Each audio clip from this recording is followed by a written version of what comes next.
O Senhor esteja convosco.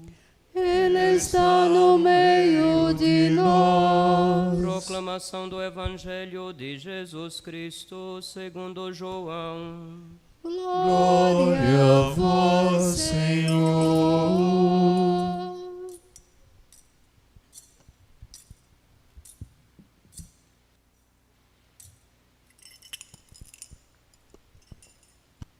Naquele tempo disse Jesus a seus discípulos: Não se perturbe o vosso coração, tendes fé em Deus, tende fé em mim também. Na casa de meu Pai há muitas moradas. Se assim não fosse, eu vos teria dito: Vou preparar um lugar para vós, e quando eu tiver ido preparar-vos um lugar, voltarei e vos levarei comigo, a fim de que onde eu estiver estejais também vós, e para onde eu vou, vós conheceis o caminho. Tomé disse a Jesus: Senhor, nós não sabemos para onde vais, como podemos conhecer o caminho? Jesus respondeu: Eu sou o caminho, a verdade e a vida. Ninguém vai ao Pai senão por mim. Se vós me conhecesseis, conheceríeis também o meu Pai, e desde agora o conheceis e o vistes. Disse Filipe: Senhor, mostra-nos o Pai, isso nos basta. Jesus respondeu: Há tanto tempo estou convosco, e não me conheces, Filipe? Quem me viu, viu o Pai. Como é que tu dizes, mostra-nos o Pai? Não acreditas que eu estou no Pai e o Pai está em mim? As palavras que eu vos digo, não as digo por mim mesmo, mas é o Pai que, permanecendo em mim, realiza as suas obras. Acreditai-me, eu estou no Pai e o Pai está em mim. Acreditai ao menos por causa destas mesmas obras. Em verdade vos digo, quem acredita em mim fará as obras que eu faço, e fará ainda maiores do que estas, pois eu vou para o Pai. Palavra da salvação. Glória a vós, Senhor. Nostra delicta.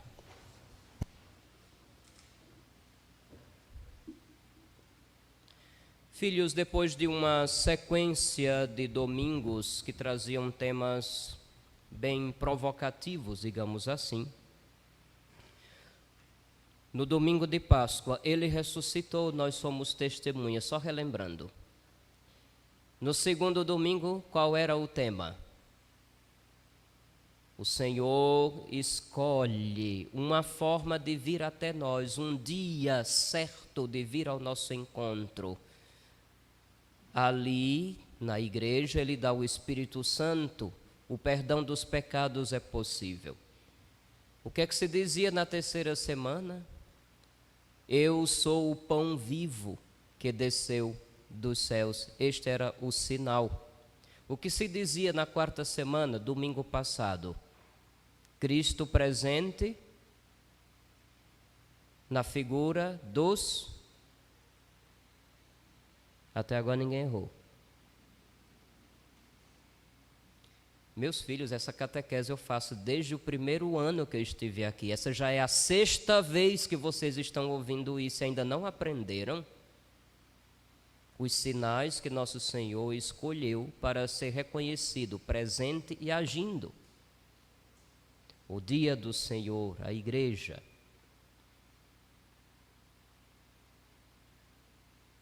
A Eucaristia, os pastores da igreja.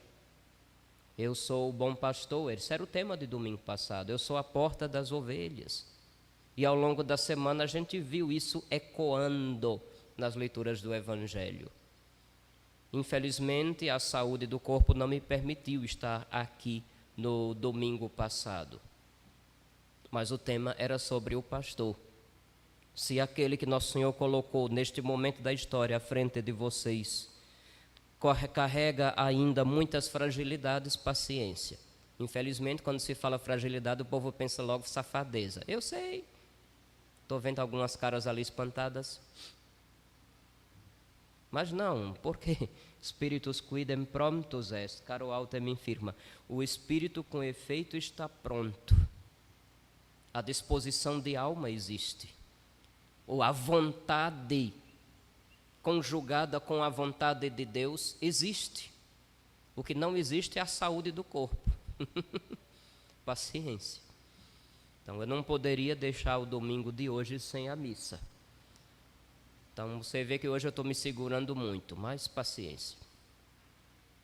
Então, vendo esses temas anteriores, qual seria o tema deste quinto domingo da Páscoa que nos provoca? Em outros anos, a gente escuta, por exemplo, no quinto domingo, o Evangelho da videira e dos ramos.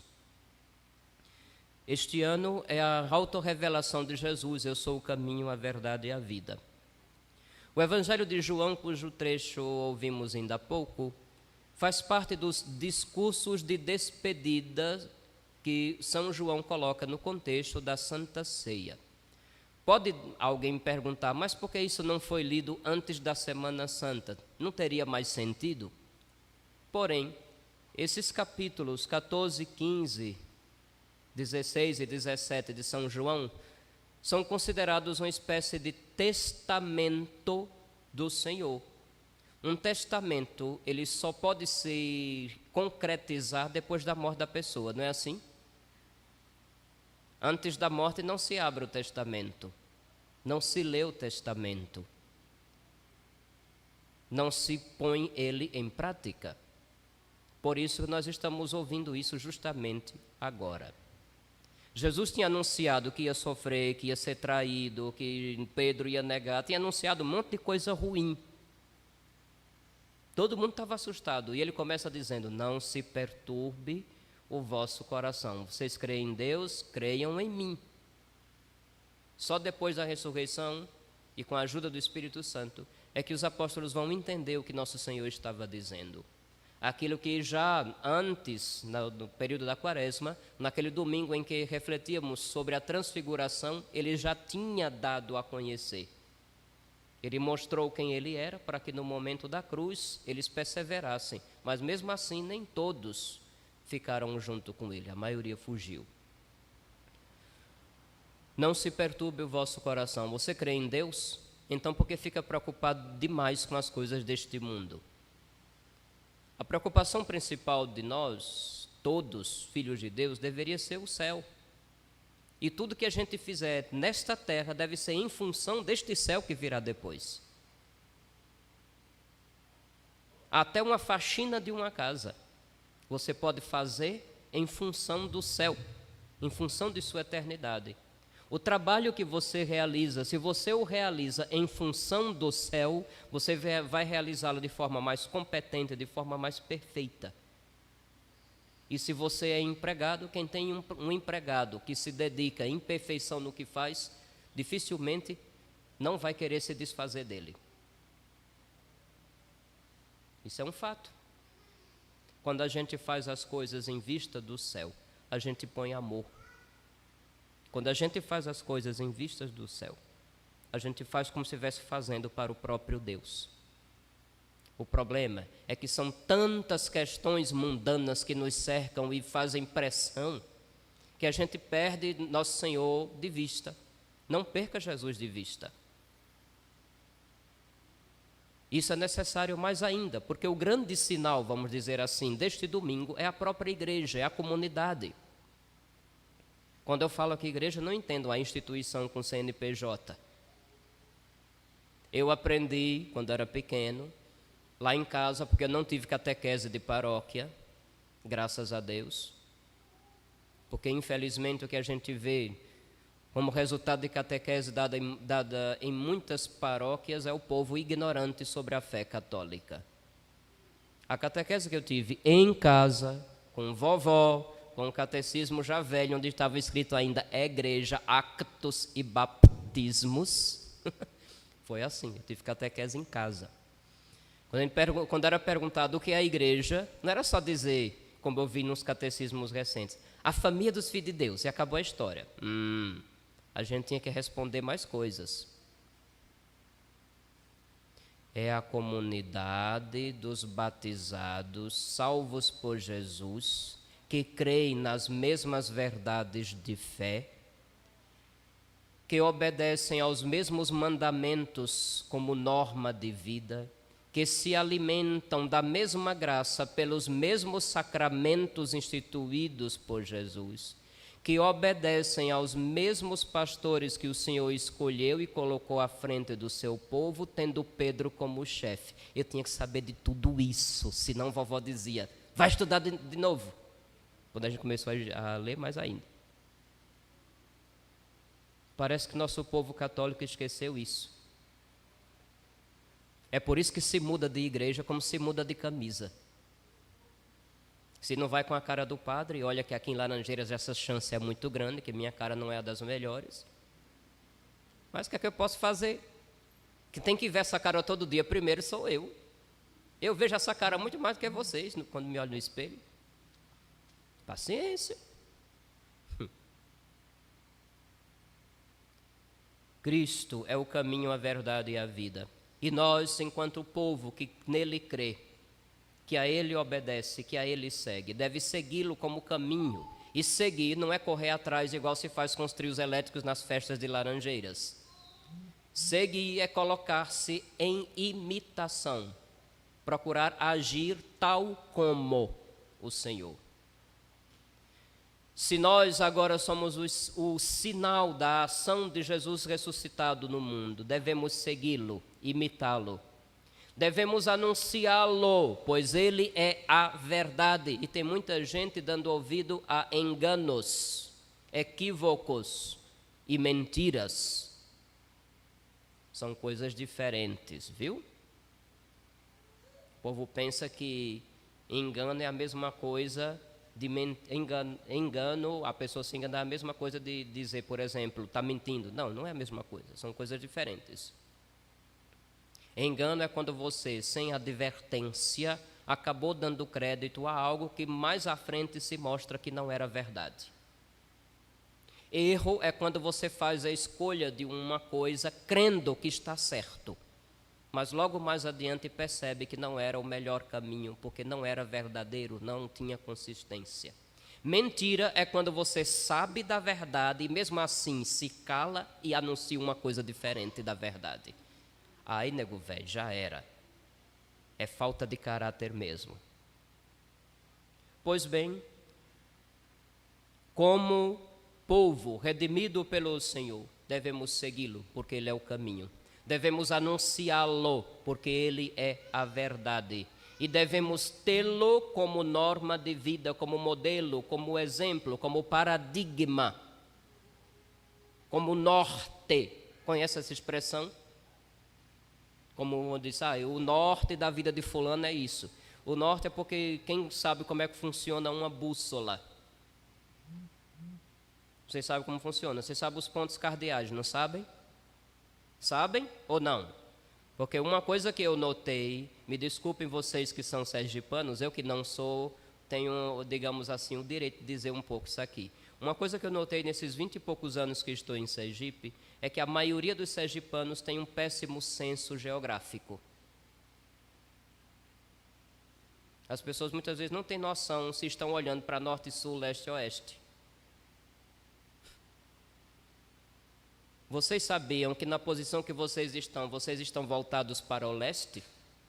Pois, a Igreja do Sagrado Coração de Jesus de Laranjeiras é orientada, ou seja, se nos voltamos para o altar, todos nós estamos voltados para o nascente, para o leste. Era assim que a boa parte das igrejas que se faziam no passado eram construídas. Caminho, verdade e vida. Cristo é o norte. A bússola sempre aponta para o norte magnético e assim a gente tem noção, se você está num dia muito nublado, não tem noção de qual é a hora, com uma bússola você sabe a que direção tomar, se norte, sul, leste, oeste, nordeste, noroeste, sudeste ou sudoeste. Aí complica mais ainda a coisa, né?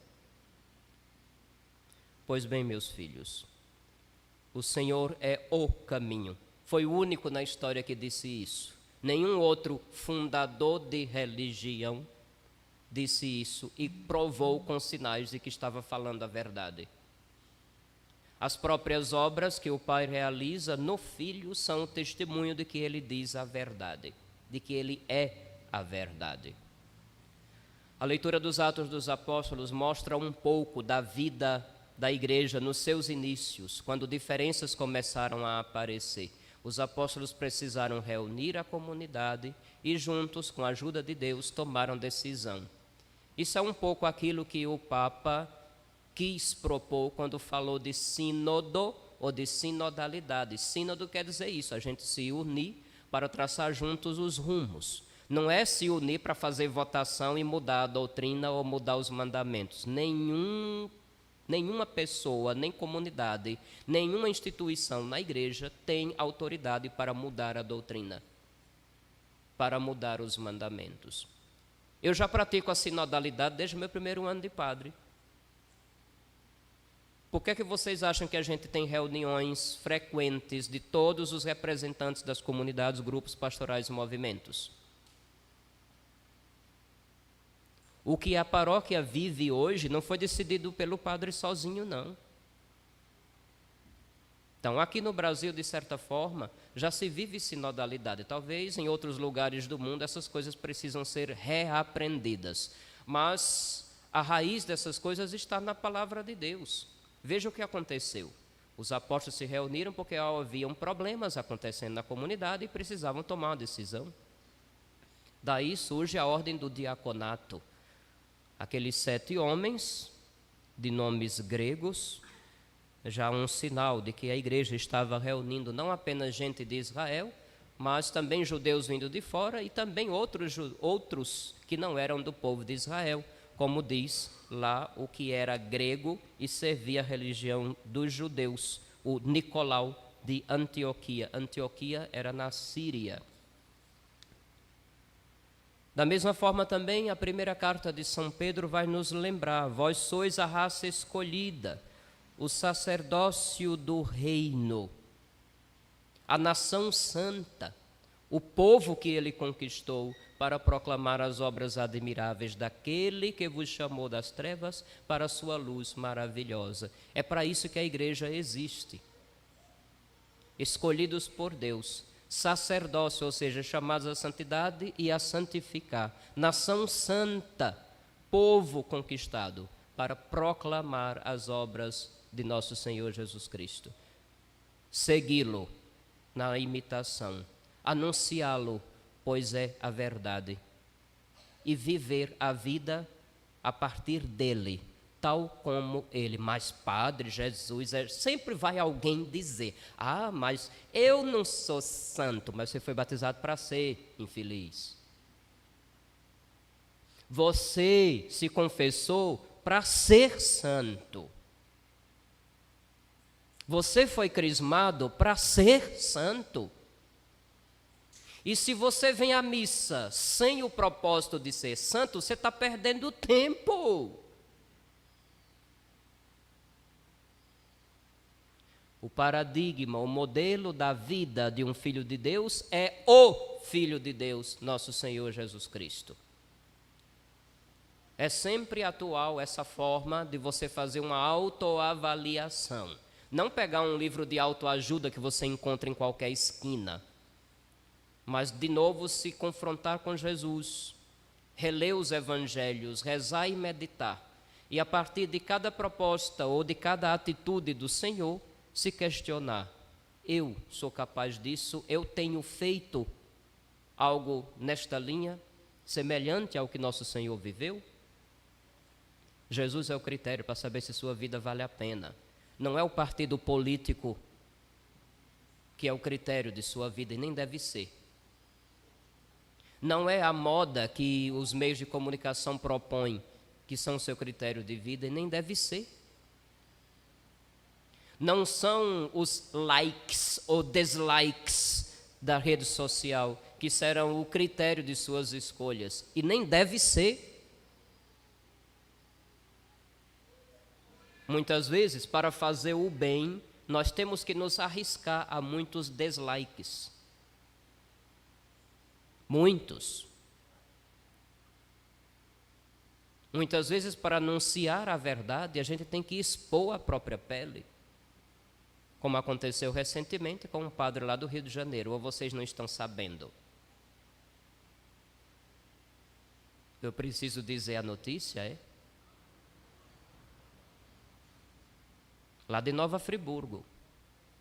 Se eu não me engano, é padre Antônio Carlos o nome dele. Numa homilia, precisou falar sobre família e algumas pessoas se sentiram ofendidas porque ele disse que família é o resultado da união de um homem com uma mulher que gera os seus filhos.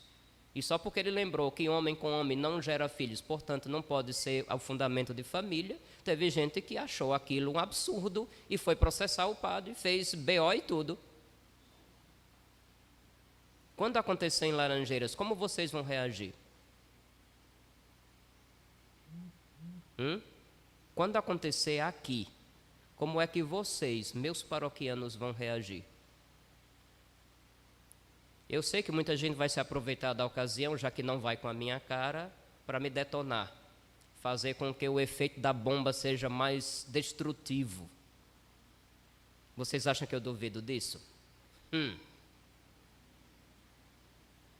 Meus filhos, Cristo nos salvou a um preço muito alto. Não sejamos ingratos. Ele continua nos dando o Espírito Santo. Não seja um ingrato. Ele continua descendo do céu sobre nosso altar. Não seja um ingrato. Ele continua escolhendo homens frágeis para que diante de vocês deem testemunho. Não sejam ingratos. E agora, não é demais dizer, ele também conta com você. Siga-o, ele é o caminho. Anuncie-o, ele é a verdade. Viva conforme ele, porque fora dele não há vida. E que a graça dele nos socorra. Louvado seja nosso Senhor Jesus Cristo.